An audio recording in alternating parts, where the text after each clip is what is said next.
Tak vítajte v tomto podcaste, ktorý sme sa rozhodli urobiť práve z Best English. Moje meno je Lenka. Best English učím už 13 rokov, aj fungujeme 13 rokov, no a snažíme sa ľuďom pomáhať v ich angličtine a posúvať ich ďalej. Tak môžeš nám trochu povedať k tomu, kto si ty? Kto som ja, hej? Áno, čomu sa ty venuješ? No tak ja nie som Lenka, ja som Dodo, alebo všetci ma poznajú vlastne pod prezývkou Dodo, alebo sa Jozef Dančo. No a v podstate som jeden z zakladateľov projektu Chalan z burzy. No a tento projekt vedieme už oficiálne cez 5 rokov, alebo je to 5 rokov. A na burze som nejakých 10. No a aktuálne máme pod sebou cez 200 ľudí, ktorých ako ty vedieš v angličtine, tak my tak vedieme vlastne v rámci tradingu. No a prečo som sa stal tvojim prvým hosťom? To ma tak zaujímalo.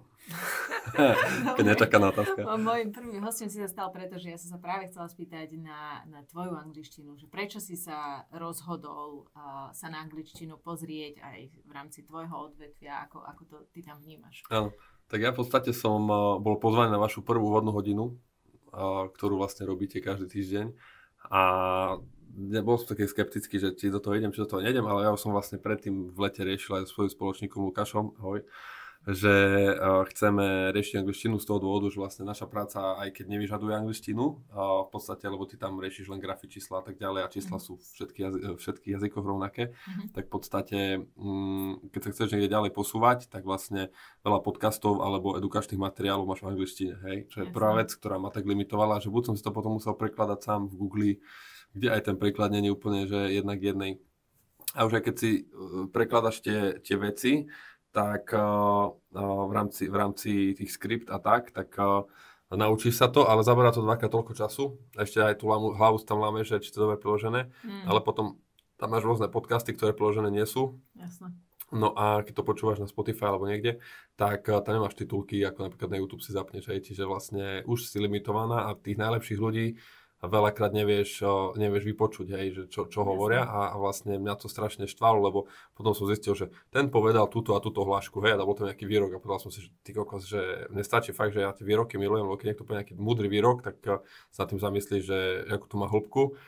A veľakrát sú tieto, lebo akože hej, že máš veľa spisovateľov, ktorí, alebo nejakých slávnych ľudí, ktorí niečo povedali, sú nejaké ich slávne hlášky, ale dneska už sú podcasty tak rozbehnuté a toľko múdra sa v nich veľakrát povie, ktoré nie je vypočuté, vieš, lebo nevieš ten jazyk. Takže z toho dôvodu som povedal, že musíme ten jazyk riešiť.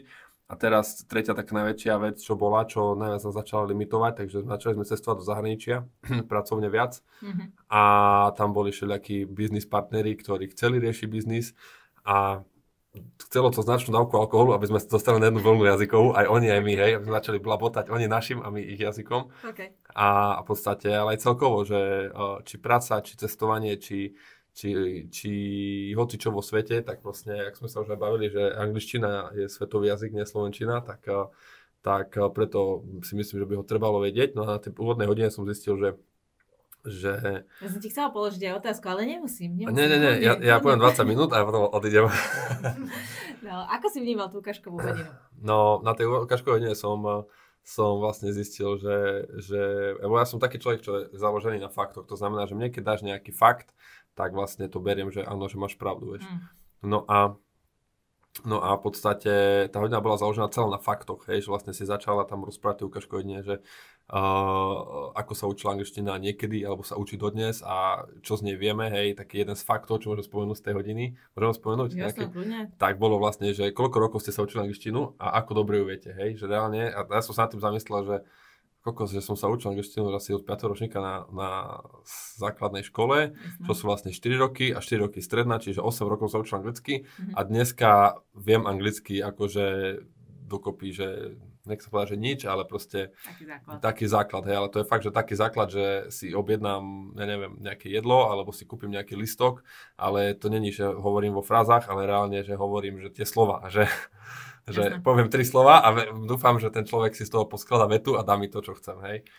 No a v podstate 8 rokov života ste strávili týmto štýlom, lebo vlastne tam bolo aj spomenuté, že my sa hlavne učíme čítať, písať, ale nikto nerozpráva. No a toto sa mne presne páčilo, že vlastne ja nechcem vedieť čítať ani písať, je mi to úplne jedno, ale že chceme sa vedieť vykecať všade, hej. No a vlastne to je presne úplne že opačný systém ako systém ako nás to systém učí. Správne, No a to sa mi zapáčilo, že OK, že toto je veľmi dobrý fakt a dáva mi to zmysel, tak že idem do toho, že... A potom je tam ďalšia vec a veľmi nerozoberám nikdy ceny a tieto veci, lebo prosíme riešiť ceny a nejaké predaje a blbosti, neviem, že to je zle, ale proste nemalo by sa to napríklad podcastu riešiť a takto, ale tak by som to strašne podotkol, lebo vlastne cena toho kurzu vôbec nie je drahá, lebo vlastne keď si to rozráta človek, že vlastne koľko je to hodín, tak to vychádza nejakých okolo 10 eur na hodinu, čo reálne, čo je dneska 10 eur, hej, že len fitness tréner si zoberie, že 20-30 eur na hodinu a bol som 11 rokov fitness trénerom a viem, že to je veľa peňazí za netoľko veľa práce, hej.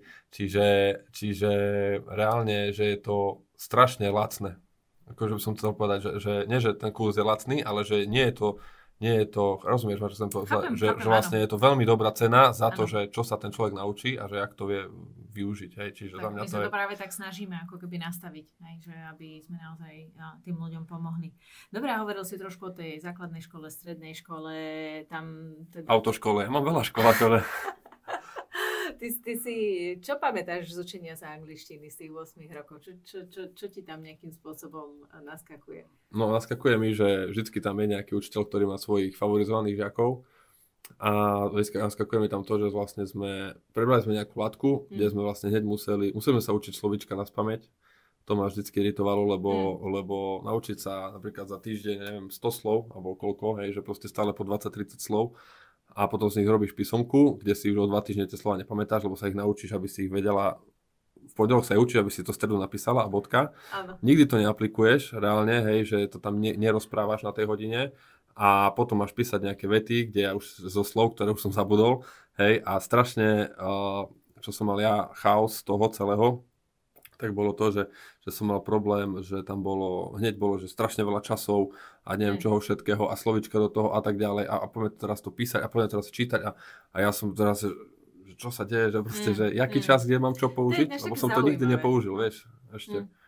To je také zaujímavé, naozaj ja si koľkokrát kladiem tú otázku, že prečo ako keby sa to na tých školách tak robí, lebo ono to v niektorých situáciách vôbec proste nedáva zmysel, hej, že ja som zrovna včera mala 1 hodinu a hovorím mi študentkami zase práve opačne, my máme, čo ja viem, nejakých 12-14 slovíčok a nie len, že si ich teda preberieme, že čo znamenajú, potom študenti s nimi robia vety.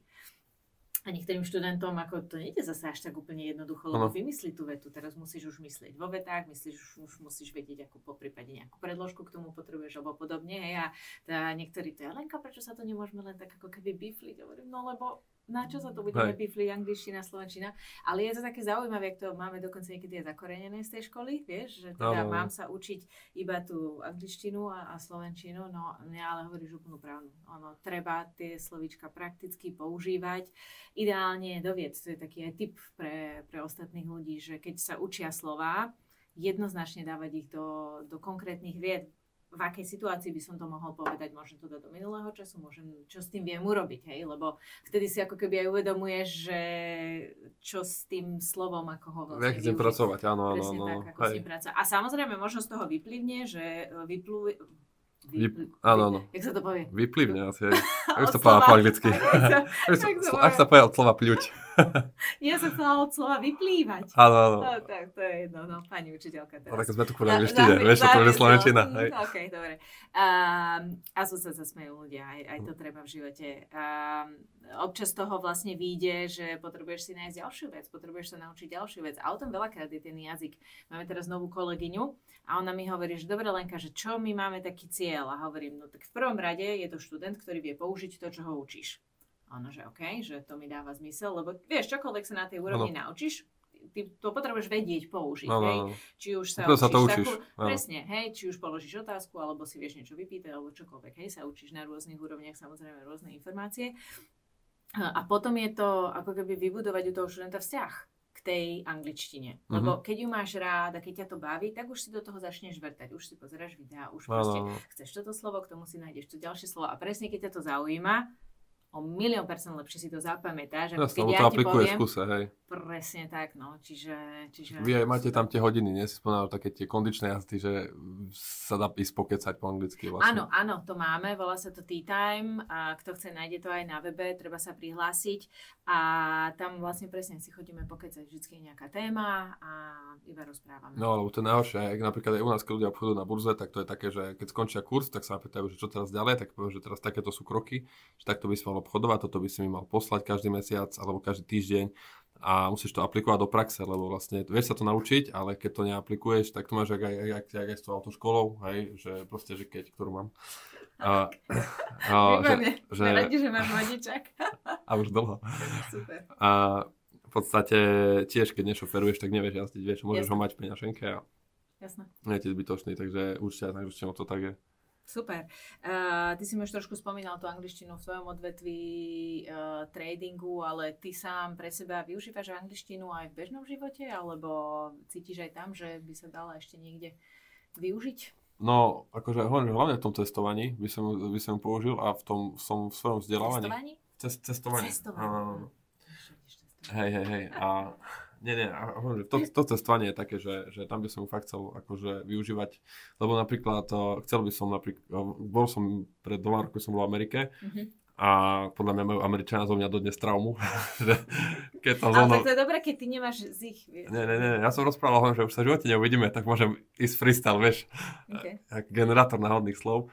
Ale podľa mňa, keď som rozprával v metre, tak tá pani dala výpoveď a takto, čiže tak, ale zase hlavne v tom tradingu by som, lebo napríklad včera sme robili taký workshop, že vlastne v rámci našej komunity sme si pozvali Michala Drenika, zdravím ťa, aby spravil nejakým spôsobom nejaké mentálne nastavenie celej našej skupiny, aby neobchodovali s brklou a také veci.